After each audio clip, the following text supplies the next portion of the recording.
최순실 국정농단 사건을 알고도 묵인 방조한 것 아니냐는 의혹 속에 특별검사팀의 수사 대상에 오른 우병우 전 청와대 민정수석 비서관이 특검은 물론 검찰에서도 계속 수사를 받게 됩니다. 변호사 시절 수임료 축소 신고 의혹과 국정감사 불출석으로 인해 고발된 사건을 특검이 아닌 검찰이 계속 수사하게 되면서 우 전 수석은 조만간 특검과 검찰에 모두 소환될 가능성이 커졌습니다.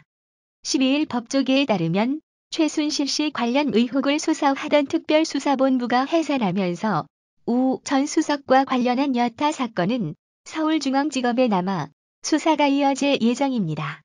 최순실 사건과 관련해 직무유기 혐의로 입건된 우 전 수석은 시민단체의 고발로 변호사법 위반 및 조세포탈 등 혐의 수사도 받고 있습니다.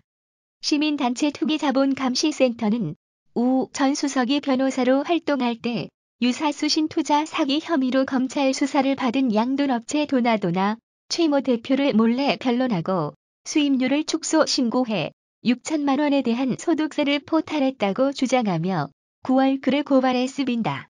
이 사건은 애초 중앙지검 형사일부가 수사했으나 특별수사본부가 우 전 수석의 직무유기 혐의를 살피면서 함께 수사했습니다. 수사본부는 우 전 수석의 수임 신고 자료와 금융거래 자료 등을 확보하는 등 관련 사실관계를 파악한 바 있습니다. 이외에 우 수석이 올해 9월 국회 운영위원회의 국정감사 기관 증인으로 채택됐으나 출석을 거부한 사건 역시 특검이 아닌 검찰에서 수사하게 됩니다.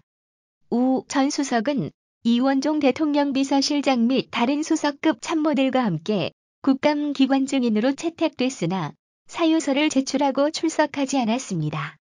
국회에서의 증언 감정 등에 관한 법률에 따르면 국회가 채택한 증인이 정당한 이유 없이 출석하지 않으면 위원회 의결로 고발할 수 있으며 3년 이하의 징역 또는 1천만 원 이하의 벌금을 매길 수 있습니다.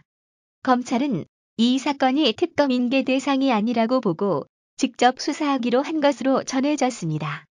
특검의 수사 대상에는 우 전 수석이 민정비서관 및 민정수석 비서관 재임 기간 최씨 등의 비리 행위 등을 제대로 감찰 예방하지 못한 직무유기 또는 그 비리 행위에 직접 관여하거나 이를 방조 또는 비호했다는 의혹 사건이 올라 있습니다.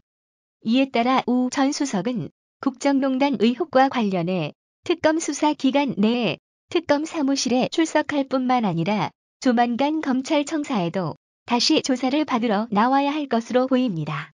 한 검찰 고위 관계자는 수임 관련 수사와 국회 고발 사건은 반드시 당사자 직접 조사가 불가피하다며 우 전 수석이 검찰에도 다시 나와 조사를 받을 수밖에 없는 상태라고 말했습니다.